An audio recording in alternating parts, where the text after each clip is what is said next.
साल 2013 की एक चुनावी रैली के दौरान नरेंद्र मोदी एक भाषण में कहते हैं, हमने तय किया है जितने लोग विधानसभा में चुन करके आए हैं, जितने लोग पार्लियामेंट में चुन करके आए हैं, उनके जितने भी पेंडिंग केसेस होंगे, जितने भी आपराधिक मामले होंगे, उन सारे के सारे मामलों के लिए अलग कोर्ट की रचना की जाएगी। सुप्रीम कोर्ट की निगरानी में सारा काम चलाया जाएगा और 1 साल के भीतर भीतर दूध का दूध पानी का पानी हो जाए। जो अपराधी हैं लेकिन राजनीति में आगे बढ़ चुके हैं वो जेल जाएं, एक शुद्धि की शुरुआत हो। लेकिन सच यह है कि साल 2014 के चुनाव में चुनकर आए क्रिमिनल बैकग्राउंड के नेताओं को सजा दिलाना तो दूर, ऐसे नेताओं को साल 2019 के चुनाव में सबसे अधिक टिकट देने वाले नरेंद्र मोदी ही थे। इसी तरह 28 जून 2012 के दिन नरेंद्र मोदी ने एक भाषण देते हुए कहा कि मैं प्रशासन में बैठा हुआ हूं, मुझे पता है कि रुपए की कीमतें ऐसे नहीं गिरती। ये ऐसे नहीं होता मित्रों, मैं शासन में बैठा हूं, मुझे मालूम है इस प्रकार से रुपया इतनी तेजी से गिर नहीं सकता।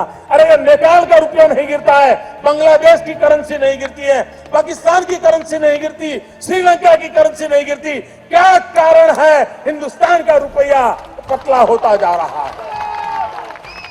ये जवाब देना पड़ेगा आपको, देश आपसे जवाब मांग रहा है। जिस वक्त नरेंद्र मोदी ये भाषण दे रहे थे उस वक्त $1 के मुकाबले रुपए की कीमत 56 रुपए थी। लेकिन मोदी के प्रधानमंत्री बनने के बाद अप्रैल 2024 में रुपए की कीमतें 56 रुपए से गिरकर 83 रुपए पहुंच जाती हैं, लेकिन कोई सवाल पूछने वाला नहीं होता। Big breaking news on India Today Digital. The Indian rupee dropped to the lowest in more than 10 months, tracking broad losses on Asian peers and on oil price worry. Well, the rupee started at the lowest point of the day at 78.28. Indian rupee surprisingly touched a fresh all-time low, even as it was expected to strengthen in the face of falling crude prices. इसी तरह मई 2013 में मनमोहन सरकार के द्वारा petrol की कीमतों में 7 रुपए की वृद्धि की जाती है। एक पेट्रोल की कीमतें 73 रुपए पहुंच जाती हैं। तब नरेंद्र मोदी कहते हैं, मैं आशा करूंगा कि प्रधानमंत्री जी देश की स्थिति को गंभीरता से ले और पेट्रोल के दाम बढ़ाए हैं उसको वापस करें। उन्होंने देश में जिस प्रकार से पेट्रोल के दाम बढ़ा दिए, ये दिल्ली सरकार की शासन चलाने की नाकामयाबी का जीता जागता सबूत है। वहीं मोदी के सत्ता में आने के बाद जब अंतर्राष्ट्रीय बाजार में पेट्रोल की कीमतें गिरने से भारत में भी पेट्रोल की कीमतें गिर जाती हैं, तो पेट्रोल की कीमतें गिर जाने के लिए मोदी क्रेडिट लेना नहीं भूलते। मुझे बताइए पेट्रोल के दाम कम हुए कि नहीं हुए? ऐसे नहीं, पूरी ताकत से बताइए पेट्रोल के दाम कम हुए कि नहीं हुए? डीजल के दाम कम हुए कि नहीं हुए? आपके जेब में थोड़ा बहुत पैसा बचने लगा कि नहीं बचने लगा? लेकिन जब उन्हीं मोदी के राज में पेट्रोल की कीमतें 120 रुपए प्रति लीटर तक पहुंच जाती हैं और पेट्रोल और डीजल की कीमतों में लगी आग थमने का नाम नहीं ले रही है। पेट्रोल इतना महंगा कर दिया है ना, पूछो मत, सबका हालत खराब है भाई। सर पहले 500 का पेट्रोल भराते थे तो कम से कम 8 दिन चलता था सर, अभी तो 6 दिन ही चल रहा है। कारण ये है कि मुंबई शहर में अब जो पेट्रोल की कीमत है पर लीटर वो 120 रुपए पार हो गई है और जो डीजल की कीमत है वो अब शतक लगाने की कोशिश कर रही है। सीएनजी और पीएनजी की कीमतों में भी काफी ज्यादा बढ़ोतरी हुई है, आज से लागू हो गई है, तो गाड़ी चलाना, खाना पकाना सब महंगा हो चुका है। तो ना मोदी क्रेडिट लेने आते हैं, ना उनकी सरकार का कोई मंत्री क्रेडिट लेने आता है। साल 2012 और 13 में नरेंद्र मोदी ने जो बोला, 2023 और 24 आते आते उसका सब उल्टा होता है। इसलिए आज के इस वीडियो में हम 2014 से लेकर 2024 के बीच के भारत की जर्नी देखेंगे कि क्या वाकई में देश में अच्छे दिन आए, क्या वाकई में नरेंद्र मोदी के 10 साल में भारत ने तरक्की की। इन तमाम सवालों के जवाब टटोलने की कोशिश करेंगे आज के इस एपिसोड में। नमस्कार, मैं श्याम मीरा सिंह। पीएम नरेंद्र मोदी दरअसल लोगों की साइकोलॉजी से खिलने वाले एक मंजे हुए नेता हैं। अगस्त 2015 में प्रधानमंत्री बनने के बाद मोदी बिहार पहुंचते हैं और इस वक्त बिहार में बिहार विधानसभा चुनाव होने जा रहे थे और नीतीश कुमार भाजपा के गठबंधन से अलग होकर तेजस्वी यादव के साथ चुनाव लड़ रहे थे। लेकिन बिहार के लोगों को मोदी ने आंकड़ों का ऐसा झांसा दिया कि रैली में आई सारी भीड़ तालियां बजाने लगती है। मैं आज बिहार के पैकेज की घोषणा यहीं से करना चाहता हूं। करो 50,000 करो की ज्यादा करो, 60,000 करो की ज्यादा करो, 70,000 करो की ज्यादा करो, 75,000 करो की ज्यादा करो, 80,000 करो की ज्यादा करो, 90,000 करो की ज्यादा करो। मेरे भाइयों बहनों, मैं आज वादा करता हूं दिल्ली सरकार कान बराबर ठीक रख के सुन लीजिए, दिल्ली सरकार 1.25 लाख करोड़ रुपए का पैकेज देगी। 1.25 लाख करोड़ रुपया बिहार का भाग्य बदलने के लिए 1.25 लाख करोड़ रुपया मेरे भाइयों बहनों। लेकिन सवाल यह है कि वे 1.25 लाख करोड़ रुपए बिहार में कहां लगाए गए? अगर बिहार को ये पैसे दिए गए तो वो कहां दिए गए, और अगर नहीं दिए गए तो क्या मोदी की कोई जिम्मेदारी नहीं बनती है कि नहीं? देश के प्रधानमंत्री के शब्दों की एक कीमत होती है, लेकिन आज मोदी के वायदे की कीमत प्रेमिका को शादी से पहले किए गए किसी उत्साहित आशिक के वायदे जितनी हो गई है। साल 2017 में हिमाचल विधानसभा चुनावों के दौरान मोदी ने गरीबों को सपना दिखाया कि हवाई चप्पल वालों को भी हवाई जहाज में बिठा दूंगा। मेरा तो सपना है कि हवाई जहाज में कौन लोग बैठने चाहिए। ये जो एक बना हुआ है ना, बड़े बाबू, बड़े बड़े लोग, धनी लोग, ये दुनिया उन्हीं के लिए है। इस देश की जो सुविधाएं अमीरों को प्राप्त हैं, वो मेरे देश के गरीब को भी मिलनी चाहिए। जो सामान्य व्यक्ति हवाई चप्पल पहन करके घूमता है, वो मुझे हवाई जहाज में दिखना चाहिए। ये मेरा सपना है। लेकिन आज सच यह है कि मोदी ने उन हवाई जहाजों को ही प्राइवेट कंपनियों को बेच डाला। एयरपोर्ट प्राइवेटाइजेशन के दूसरे चरण की प्रक्रिया एविएशन मंत्रालय ने तेज कर दी है। सूत्रों की माने तो दूसरे चरण में 25 एयरपोर्ट को आइडेंटिफाई किया गया है और इन 25 एयरपोर्ट में कुछ बड़े एयरपोर्ट शामिल हैं, मसलन चेन्नई, कोलकाता, जबलपुर, इंदौर, वाराणसी, ऐसे बड़े एयरपोर्ट शामिल हैं जिनको एयरपोर्ट प्राइवेटाइजेशन के दूसरे चरण के तहत चुना गया है। क्योंकि इंडिया में जो एयरपोर्ट्स हैं वहाँ कुछ ऐसा हो रहा है जिसका डायरेक्ट असर सिर्फ और सिर्फ आम जनता पे पड़ेगा। जो गेम हमने BSNL के टाइम पे देखा था, एग्जैक्ट वैसा तो नहीं, लेकिन कुछ उसी तरीके का एक इंटरेस्टिंग गेम हमारे इंडियन एयरपोर्ट्स पे भी हो रहा है। और एक्चुअल में हो क्या रहा है उसको समझने के लिए हमें थोड़ा सा पीछे जाना पड़ेगा। अडानी ग्रुप के पास अब मुंबई एयरपोर्ट का भी मालिकाना हक आ गया है। रूल बदला गया और अडानी जी को 6 एयरपोर्ट दिए गए। हमारी फाइनेंस मिनिस्टर ने डिक्लेयर कर दिया है कि अगले साल मार्च से पहले एयर इंडिया और भारत पेट्रोलियम को बेचा जाएगा। 6 एयरपोर्ट का ऑपरेशन, मैनेजमेंट एंड डेवलपमेंट का कॉन्ट्रैक्ट प्राइवेट प्लेयर्स को देने का लिए ऑक्शन हुआ, टेंडर मांगा गया था और सबसे ज्यादा बोली होने वाले को 3 एयरपोर्ट देने का, लीज देने का आज फैसला हुआ, जयपुर, गुवाहाटी और तिरुवनंतपुरम। मतलब प्रधानमंत्री ने सब कुछ बेच दिया। ज्यादातर एयरलाइंस के फेयर आसमान छू रहे हैं, जिससे यात्री परेशान हैं। आज हवाई जहाजों की कीमत इतनी अधिक बढ़ चुकी है कि हवाई चप्पल वाले छोड़िए, मिडिल क्लास के लोगों के लिए भी हवाई जहाज की सवारी करना मुश्किल हो चला है। भारत में 2019 से 22 के बीच सबसे ज्यादा फ्लाइट टिकट्स के दामों की बढ़ोतरी हुई। अगर आप 10 एशिया पैसिफिक कंट्रीज को कंपेयर करें तो इन 10 कंट्रीज में से भारत में सबसे ज्यादा फ्लाइट टिकट्स की दामों की बढ़ोतरी हुई। लेकिन इससे भी अधिक मोदी ने जो बातें स्मार्ट सिटीज पर फेंकी, उतनी तो शायद किसी भी स्कीम पर नहीं फेंकी होंगी। सरकार में आते ही मोदी ने 100 नए शहरों का सपना दिखाया। स्मार्ट सिटी बने, आवश्यकता अनुसार, कहीं हेल्थ सिटी बने, कहीं स्पोर्ट सिटी बने, ये स्पेशलाइज सिटी क्यों न बने?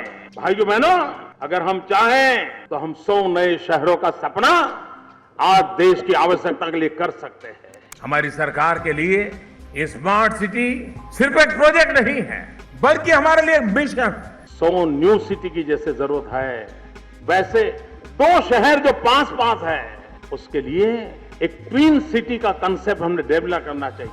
जैसे न्यूयॉर्क, न्यू जर्सी है, हमने ट्विन सिटी कंसेप्ट को डेवलप करना चाहिए। विकास का एक नया मॉडल उसमें से हमें मिल सकता है। उसी प्रकार से बड़े शहरों के आसपास सैटेलाइट सिटीज, इसकी पूरी जाल बनानी चाहिए, एक अवसर के रूप में लें। और आप कल्पना कर सकते हैं जब इतना सारा काम शुरू होगा, कितना सीमेंट चाहिए, कितना लोहा चाहिए, कितने सीमेंट के कारखाने चाहिए, कितने लोहे के कारखाने चाहिए, कितने नौजवान चाहिए, कितनों को रोजगार मिलेगा। आप अंदाज कर सकते हैं देश के जीडीपी की जो चिंता हो रही है, उसका जवाब इसमें से मिल सकता है। 2014 के लोकसभा चुनाव से पहले मोदी ने एक झूठा गुजरात मॉडल दिखाया कि मैंने गुजरात में ये कर दिया है, वो कर दिया है। ऐसे ही एक धौलेरा सिटी के बारे में बात करते थे। धौलेरा, देखिए मित्रों, गुजरात में हम नए शहर बना रहे हैं। आपको भी मेरी प्रार्थना है, अगर वेबसाइट पर आप धौलेरा, DHOLERA, धौलेरा SIR, इस पर जाएंगे तो बहुत डिटेल मिलेगी। हम अहमदाबाद से 80 किलोमीटर दूर समुद्र तट की तरफ एक नया पूरा शहर बना रहे हैं। नया शहर बना रहे हैं जो पूरी तरह सारी व्यवस्थाएं होगी और वो कैसा शहर होगा। जैसे मैंने कहा ना, मेरा स्केल और स्पीड वाला मामला तो रहता ही है हर चीज में। मित्रों, आज जो दिल्ली है, हजारों साल के बाद जो आज दिल्ली बना है, उसकी जो साइज है, ये हमारा जो नया धौलेरा बनेगा उसकी साइज दिल्ली से डबल है। ये हमारा जो धौलेरा बनेगा, आज जो सांघाई है, उस सांघाई से 6 गुना ज्यादा बड़ा हमारा वो धौलेरा बनने वाला है। आज सुनकर हंसी आती है कि किस आदमी की बातों पर विश्वास किया। दिल्ली से 2 गुना बड़ा शहर बना रहा हूं। चीन के शहर संघाई से भी 6 गुना बड़ा धौलेरा बनने वाला है। मोदी के हर भाषण को टीवी मीडिया ने बड़ी खबर, बड़ा मास्टर स्ट्रोक कहकर चलाया।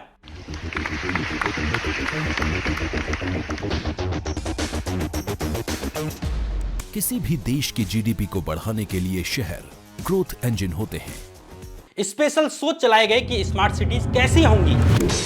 टीवी पर पहली बार मोदी शहर,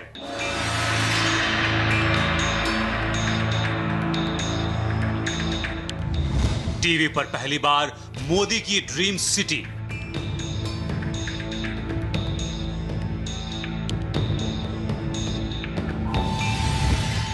मोदी के 100 स्मार्ट शहर की पहली झलक। ऐसा ही एक सपना दिखाया गया सांसदों द्वारा गांव गोद लेने का, यानी सांसद आदर्श ग्राम योजना को लेकर भी बड़े बड़े सोच चलाए गए। आपको हम ये समझाने की कोशिश करते हैं कि आखिर आदर्श ग्राम की संकल्पना है क्या और कैसे कोई गांव आदर्श गांव बन सकता है। योजना के तहत चुने गए गांव में समूचे विकास पर फोकस होगा। गांव में ढांचागत विकास के तहत स्कूल, अस्पताल, सड़क, खेल के लिए मैदान जैसी सुविधाएं होंगी, तो साथ ही हर घर के साथ ही सभी सार्वजनिक स्थानों पर शौचालय का निर्माण कराया जाएगा। मोदी ने भी बड़े बड़े भाषण दिए, लेकिन सवाल ये है कि वे आदर्श गांव आज कहाँ हैं? स्मार्ट सिटी छोड़िए, स्मार्ट विलेज छोड़िए, आपने 1 साल में एक गांव के विकास का जो सपना दिखाया था, आज हाल यह है कि वो एक गांव दिखाने के लिए भी इनके पास नहीं है। करीब 7 साल पहले खुद प्रधानमंत्री ने लॉन्च की थी सांसद आदर्श ग्राम योजना। लक्ष्य था कि साल में हर सांसद एक गांव को गोद ले और उसका समुचित विकास कराए, लेकिन ज्यादातर सांसद ये कार्यक्रम और लक्ष्य भूल गए हैं। ये नतीजा ग्रामीण विकास मंत्रालय के आंकड़ों से निकल रहा है। इसी साल 2024 के मार्च महीने में मॉलिटिक्स नाम के एक यूट्यूब चैनल ने केंद्रीय मंत्री स्मृति ईरानी के द्वारा गोद लिए गए गांव को लेकर एक ग्राउंड रिपोर्ट की। आप शायद यकीन ना करें कि एक दिन के भीतर ही इस वीडियो को ट्विटर से डिलीट करवा दिया गया।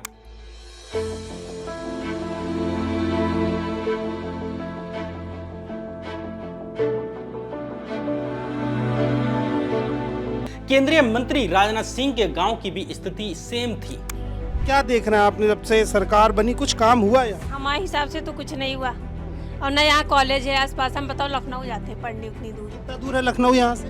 यहाँ से होगा भी कितना, 30 किलोमीटर है। साल 2014 के चुनावी कैंपेन में मोदी ने कहा, लोग शर्त लगा रहे थे कि सचिन की सेंचुरी लगेगी कि प्याज के दाम की सेंचुरी लगेगी। ये तो आपने महंगाई का हाल करके रखा है मेरे भाइयों, ये हाल इन्होंने करके रखा है। लेकिन जब मोदी खुद सत्ता में आते हैं, 10 साल सरकार में रहते हैं, तो प्याज की कीमतें 100 रुपए तक पहुंच जाती हैं। Well, in the capital city, retail onion prices have surged to a range of rupees 65 to 80 per kilogram due to a decrease in supply.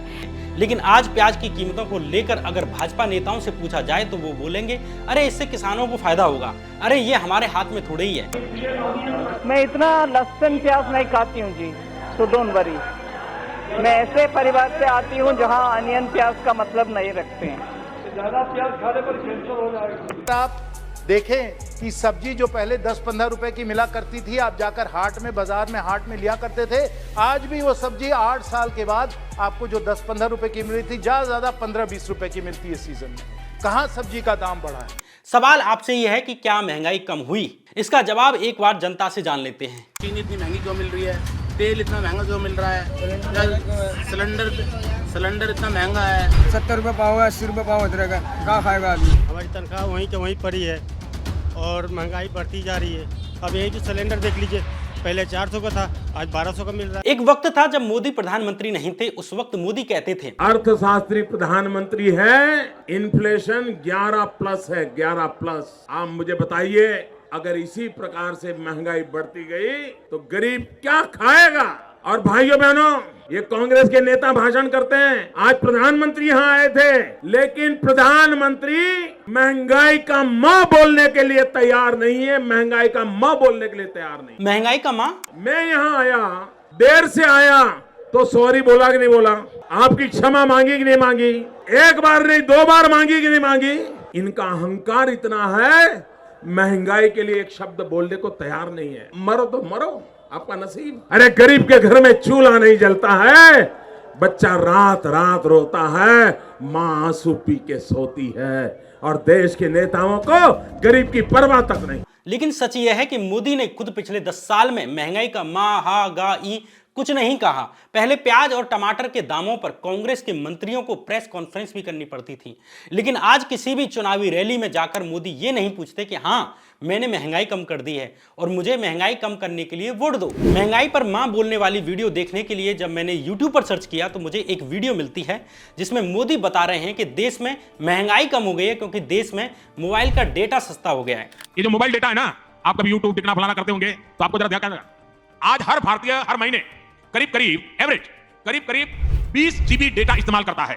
आप मोबाइल फोन का उपयोग करते हैं, 20 GB डेटा।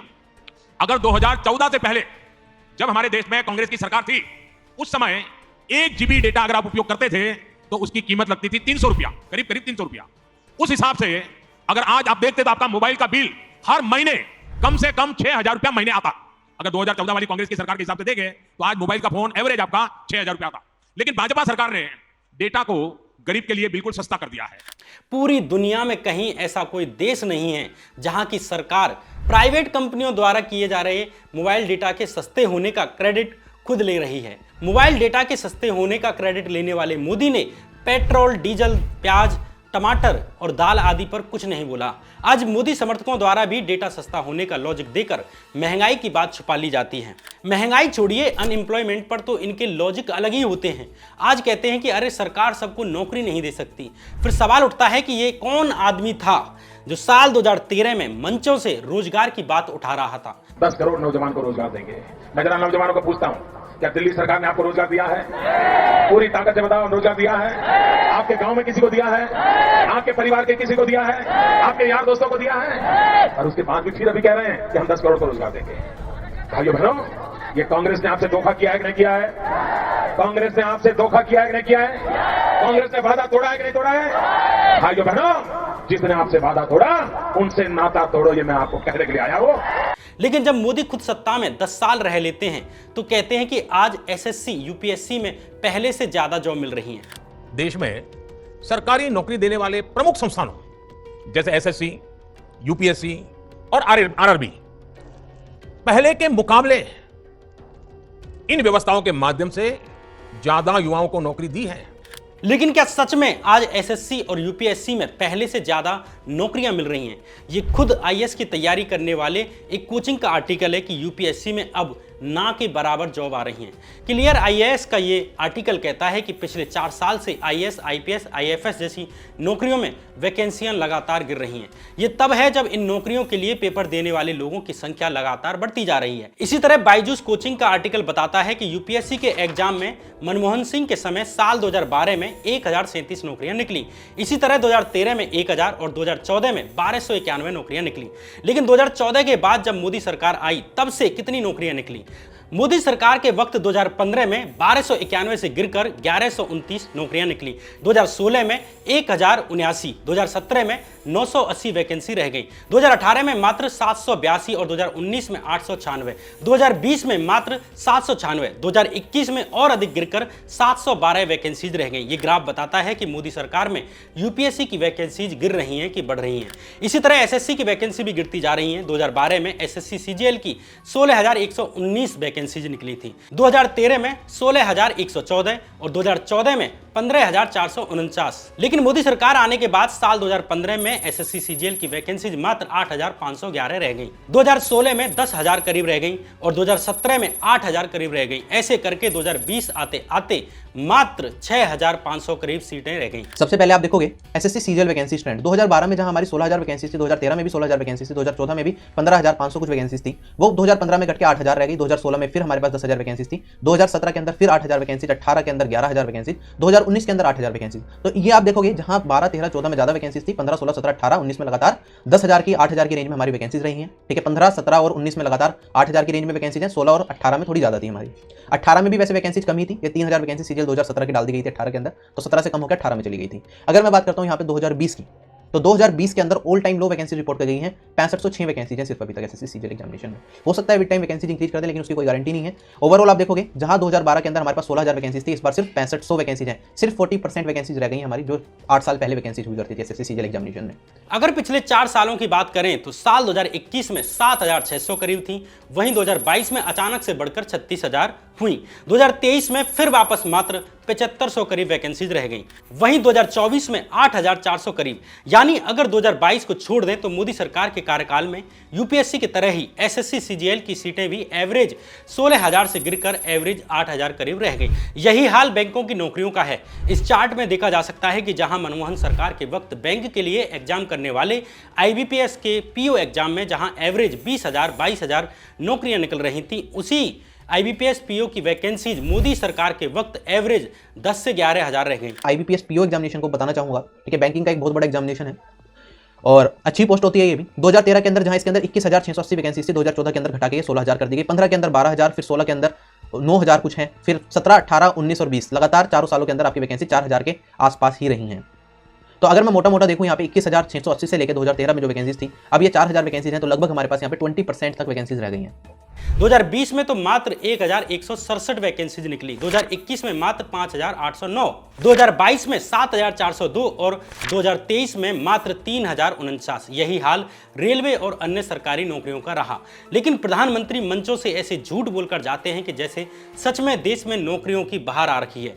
फोर्ब्स मैगजीन ने भारत में अनएम्प्लॉयमेंट को लेकर एक रिपोर्ट जारी की है। साल 2008 में भारत की अनएम्प्लॉयमेंट रेट 5.41% थी, जो 2014 तक 5.44% बनी रही। जबकि साल 2008 वाला वक्त ग्लोबल रिसेशन का टाइम था, यानी मंदी का टाइम था, जब पूरी दुनिया में लोगों की नौकरियां गईं। अगले कुछ साल भारत का अनएम्प्लॉयमेंट रेट कुछ इसी तरह रहता है, लेकिन साल 2020 के बाद ये 8% तक पहुंच जाता है। 2021 में घटकर 5.98 होता है, लेकिन 2022 में एक बार फिर 7.33% हो जाता है। 2023 में ये 8% पहुंच जाता है। कहां 5% और कहां 8% की बेरोजगारी दर। लेकिन इनके भाषण देखो जैसे देश में नौकरियां ही नौकरियां दी जा रही हों। बुजुर्गों ने सही कहा है कि गाल बजाने में और काम करने में अंतर होता है। गाल ये इतना बजाते हैं कि ढोल की आवाज को भी फाड़ दें, लेकिन काम के नाम पर दिखाने के लिए इनके पास 370, राम मंदिर और ट्रिपल तलाक जैसे मुद्दे ही बचते हैं। आपको लग रहा होगा कि पहले 5% बेरोजगारी दर थी तो अब 8% ही तो है, लेकिन असल में भारत की जनसंख्या के हिसाब से 1% के अंतर का मतलब होता है कि 10-10 करोड़ की जनसंख्या का अंतर। झारखंड की कई माताएं बहनें दिल्ली के अंदर बर्तन साफ करने के लिए मजबूर हो जाती है। भाइयों बहनों, रोजगार आपको आपके प्रदेश में मिलना चाहिए कि नहीं मिलना चाहिए, आपके इलाके में मिलना चाहिए कि नहीं मिलना चाहिए। और इसलिए भाइयों बहनों, हमने मेक इन इंडिया का अभियान चलाया है।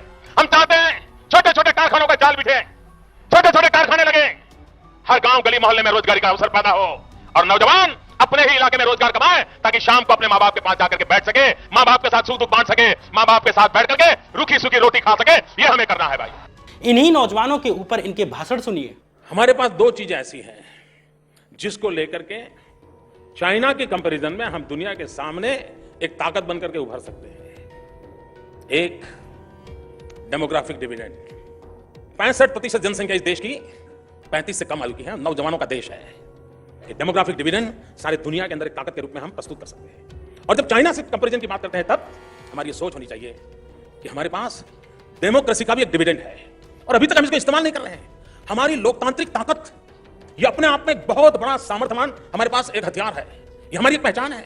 और जब चाइना के कंपैरिजन में विश्व के अंदर जाके खड़े रहना है तो ये 2 चीजें हैं, डेमोग्राफिक डिविडेंड एंड डेमोक्रेसी का डिविडेंड। इन दोनों को एक शक्ति के रूप में हमने आगे रखना चाहिए। ये स्ट्रेटेजी का विषय है और इस पर हमने बल देना चाहिए। Our aim is to create jobs for more than 1 billion young hands. To provide this, the share of manufacturing must reach around 25% in our GDP. आपकी सरकार ने कहा था कि आप 10 करोड़ जॉब्स देंगे 5 साल के बाद। क्या आप रिसर्च करते हैं क्या? आंकड़े आए हैं। मैं चाहूंगा कि रिसर्च कीजिए, कब कहाँ लिखा हुआ है वो भी जरा एक बार चेक कर लीजिए। चलिए, आप कह रहे थे लेकिन अगर कांग्रेस ने जो चर्चा की वही आपके सवाल का आधार है, तो टाइम्स नाउ ने थोड़ा रिसर्च टीम बनानी चाहिए। लेकिन सच यह है कि इंटरनेशनल लेबर ऑर्गेनाइजेशन ने भारत की बेरोजगारी पर रिपोर्ट जारी करते हुए बताया कि भारत में जहां साल 2000 में 35.2% लोग बेरोजगार थे, वहीं वो बेरोजगारी 2022 में 65.7% हो गई है। ऊपर के आंकड़े बताते हैं कि इस बेरोजगारी के लिए वर्तमान मोदी सरकार जिम्मेदार है, क्योंकि नौजवान इसमें सबसे ज्यादा संख्या में हैं। ILO की ये रिपोर्ट बताती है कि इन बेरोजगारों में 83% नौजवान लोग हैं। कहने को तो लोग बीटेक और एमटेक करते हैं बड़ी कंपनी में नौकरी के लिए, लेकिन रोजगार का आलम यह है कि एक चपरासी की नौकरी भी नहीं मिल पा रही है। सरकारी रोजगार के दावों की पोल तब खुल गई जब हजारों बीटेक एमटेक 8वीं पास चपरासी की नौकरी के लिए पहुंचे। दरअसल दिल्ली से सटे पानीपत कोर्ट में 8वीं पास चपरासी की ग्रुप डी वाली नौकरी निकली थी, लेकिन सबसे हैरान करने वाली बात तो ये थी कि वैकेंसी थी सिर्फ 13, लेकिन 27,000 युवा इंटरव्यू देने पहुंच गए। यानी इसका औसत निकाला जाए तो एक चपरासी की नौकरी के लिए 2076 युवा पहुंचे। इसमें कई बीटेक और एमटेक पास युवा इंटरव्यू के लिए अपनी बारी का घंटों इंतजार करते नजर आए। बेरोजगारी वह चीज होती है जिसे जमीन गाली देता है और आसमान ऊपर से थूकता है और दुनिया को दिखता भी नहीं। इतना खराब चीज है ये बेरोजगारी। पड़ोस वाला 4 को बात सुनाएगा, लड़की सबके लिए तो और समस्या। सोचकर देखे कि कोई बुढ़ापे में बेरोजगार होता है, 50-60 साल की उम्र में बेरोजगार होता है, तो समझ आता है देश का नौजवान जवानी में ही बेरोजगार है तो उसका घर कैसे चलता होगा, उसकी मेंटल हेल्थ का क्या होता होगा। सर, हमारा सवाल है रोजगार को लेकर। इंडिया टुडे ग्रुप एक साप्ताहिक ट्रैकर चलाता है पॉलिटिकल स्टॉक एक्सचेंज, जिसमें हम लोगों से पूछते हैं कि इस चुनाव में सबसे अहम मुद्दे क्या हैं। 36% लोगों ने कहा कि रोजगार सबसे बड़ा मुद्दा है। सरकार कहती है कि जॉब क्रिएशन ऐतिहासिक स्तर छू रहा है, अनएम्प्लॉयमेंट लेकिन नंबर 1 इशू है। क्या इसमें आप विरोधाभास देखते हैं? आप फिर ये कांग्रेस का एजेंडा फिर आप लेकर के चल पड़े हो, आप उसी को आगे बढ़ा रहे हो। यही मोदी कहते थे कि देश नौजवान है, इसका फायदा लिया जा सकता है, डेमोग्राफिक डिविडेंड मिलेगा। हाल यह है कि 10 साल में देश में डेमोग्राफिक डिविडेंड तो छोड़िए, डेमोग्राफिक डिप्रेशन में पहुंचा दिया है। देश को 10 साल में डुबोने के बाद भी मोदी ने अभी डेमोग्राफिक डिविडेंड पर सपने दिखाना बंद नहीं किया है। साथियों, हमारे देश में डेमोग्राफिक डिविडेंड पर हमारी बहुत बड़ी ताकत है, चर्चा भी करते हैं, लेकिन क्या कोई यूनिवर्सिटी है जिसने इसका स्टडी किया है? आखिर ये डेमोग्राफिक डिविडेंड है क्या? क्या दुनिया में जब डेमोग्राफिक डिविडेंड का अवसर आया था तब उस दुनिया के उस देश ने जिस प्रकार के कदम उठाए थे, वहां की यूनिवर्सिटी कैसे व्यवहार करती थी और उसका बेनिफिट कैसे लिया? ये मंच पर जाकर डेमोग्राफिक डिविडेंड पर बात करते हैं, लेकिन असल में इनकी पार्टी ने देश के नौजवानों को दंगों में लगा के रखा हुआ है, मस्जिदों के आगे डांस करने के लिए लगा रखा है।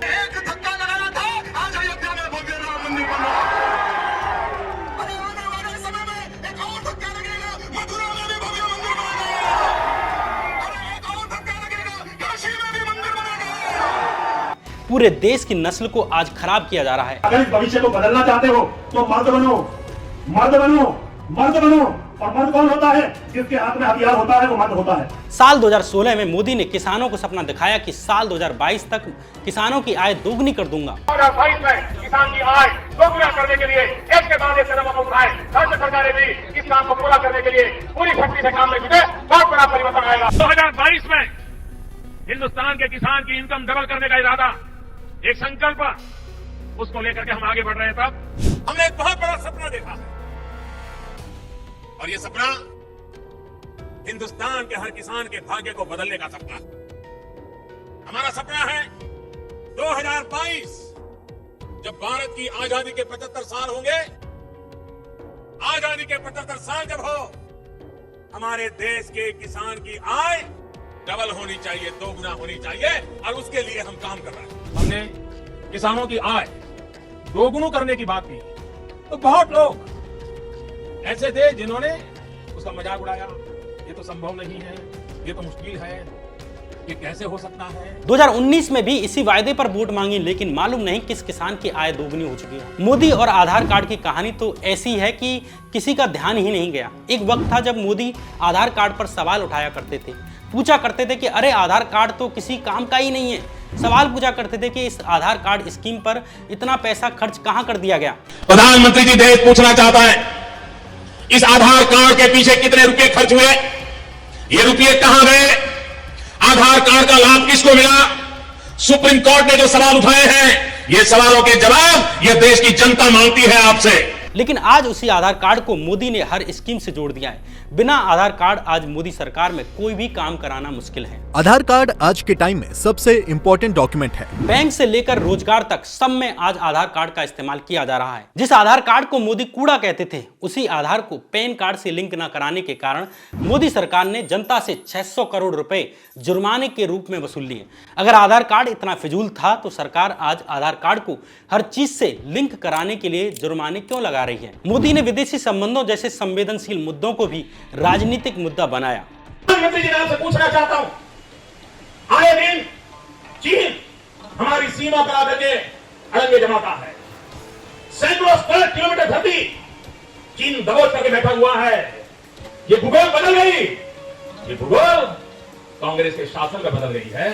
जो हिंदुस्तान का हिस्सा था वो हिस्सा चाइना के पास चला गया। वो आप ही के कार्यकाल में भी हुआ है और आपके पार्टी के और महारथियों के क्षेत्रकाल में भी हुआ है। चीन पर तो मोदी ने लाल आंख दिखाने तक के लिए कहा। चाइना के साथ उनकी इन जो हरकतों के खिलाफ आवाज उठानी चाहिए थी, लाल आंख कर करके चाइना को समझाना चाहिए था। ये बड़ी अच्छी बात कही आप। ठीक, उसके बजाय हिंदुस्तान के विदेश मंत्री ने चाइना में जाके बयान दिया कि बीजिंग इतना बढ़िया शहर है, मुझे यहाँ रहने का मन कर जाता है। डूब मरो मेरे देश की सरकार चलाने वालों, डूब मरो, आपको शर्म आनी चाहिए। लेकिन जब चीन ने धोखेबाजी से देश के 20 जवानों को शहीद कर दिया और सरकार पर लोग जवाब मांगने लगे, तो चीन से सवाल करने के बजाय चीन को क्लीन चिट दे दी। न वहां कोई हमारी सीमा में घुस आया है, न ही कोई घुसा हुआ है, न ही हमारी कोई पोस्ट किसी दूसरे के कब्जे में है। वहीं लद्दाख के लोग बार बार सरकार से मदद मांग रहे हैं कि चीन हमारी सीमाओं में घुस आया है। चीन अपना अतिक्रमण बढ़ाई जा रहा है दशकों से, और हाल के सालों में तो हद से ज्यादा, और ये भी छुपाया जा रहा है। एक तरफ इतनी पीड़ा इन चरवाहे समुदायों को, और उसके बाद वो आह भी ना कर पाए। अगर वो आह करें, अगर कोई कहे कि यहाँ पर जमीनें गई हैं हमारे जमीनों को बचा नहीं पाए हैं, तो उनको कभी देशद्रोही, कभी उनको धमकियां दी जाती हैं। खुद भाजपा समर्थक सेना के पूर्व ऑफिसर जीडी बख्शी तक चीन पर स्वीकार कर रहे हैं कि चीन भारत की सीमाओं में घुस आया है। साहब, मेरा सिर्फ कहना यह है, Ladakh is a hyper sensitive state, hyper sensitive area है। चीन का खतरा बढ़ रहा है सबसे ज्यादा वहां लद्दाख पे, राइट। और ऐसे में अगर इतनी अनहैप्पीनेस लद्दाख के लोगों में हो कि वो फास्टिंग के ऊपर आ गए, और वो सोनम वांगचुक जैसे, वो मतलब कोई फटीचर नहीं है, सड़क साफ नहीं है, गुड्डा जो कि बोलना शुरू किया है पॉपुलैरिटी के लिए, बड़ा जाना एजुकेशनिस्ट है, बहुत ही रिस्पेक्टेड सिटीजन है भारतवर्ष का। तो अगर वो ऐसा कह रहा है तो हमको तो तवज्जो देनी पड़ेगी। उसको ब्लैकआउट की न्यूज़ से ही ब्लैकआउट कर दें। I am sorry, that is not the way to go. What is the problem? Let us address it. Let us face it before the Chinese start taking advantage. Exactly. And it can turn into a national security threat. लेकिन प्रधानमंत्री ने आज तक ये स्पष्ट तक नहीं किया है कि देश की सीमा पर चल क्या रहा है। ठीक है, चीन से लड़ेगी, भारत की सेना लड़ेगी, लेकिन कम से कम चीन भारत की सीमा पर क्या चल रहा है ये तो सच बताना चाहिए। लेकिन भारत का मीडिया सरकार से सवाल करने के बजाय खुद कार्टून बना हुआ है। कुल मिलाकर मोदी ने जो सपना दिखाया उसका उल्टा ही उल्टा किया। मैंने अभी काले धन वाले भाषणों की तो बात ही नहीं की है। काले धन वाले आंकड़े सुनकर तो आपके दिमाग की नसें जाम हो जाएंगी। आज मोदी इस काले धन की, ब्लैक मनी की बात ही नहीं करते। हाल यह है कि मोदी बात भी कर लें तो भी उन बातों का कोई सेंस नहीं है। उनकी बातें सिर्फ हवाबाजी और लपोड़बाजी ही साबित हुई हैं। ये कांग्रेस का मैनिफेस्टो कह रहा है कि वो माताओं बहनों का सोने का हिसाब करेंगे, उसकी जड़ती करेंगे, जानकारी लेंगे और फिर उस संपत्ति को बांट देंगे और उनको बांटेंगे जिनको मनमोहन सिंह जी की सरकार ने कहा था कि संपत्ति पर पहला अधिकार मुसलमानों का है। मेक इन इंडिया, गंगा सफाई, स्वच्छ भारत अभियान, स्किल इंडिया, स्टार्टअप इंडिया, काला धन, इन सब पर मोदी की बातें फर्जी साबित हुई, उनकी योजनाएं फेल साबित हुई। लेकिन नरेंद्र मोदी का कॉन्फिडेंस इतना हाई है कि अभी भी 2047 में भारत को विश्व गुरु बनाने का सपना बेच रहे हैं। हमारा लक्ष्य साल 2047 तक भारत को विकसित राष्ट्र बनाना है। हमारा लक्ष्य भारत को आर्थिक रूप से समृद्ध, सांस्कृतिक रूप से सशक्त और सामरिक रूप से समर्थ बनाना है। ये भारत के लोगों को निर्णय लेना है कि उन्हें और सपने देखने हैं तो वे इलेक्ट करने के लिए वोट डालने जाएं। अगर उन्हें लगता है कि नहीं, मोदी से कुछ अच्छा चुनना है तो वे हटाने के लिए वोट डालकर आएं। लेकिन अगर उन्हें लगता है कि नहीं, हमसे गलती हुई है और आगे गलती नहीं करनी बल्कि झूठे सपने दिखाने वालों को उन्हें सजा देनी है, तो अब की बार पनिश करने के लिए वोट डालकर आएं, लेकिन वोट जरूर डालकर आएं। ये कहानी फिलहाल यहीं तक। नमस्कार।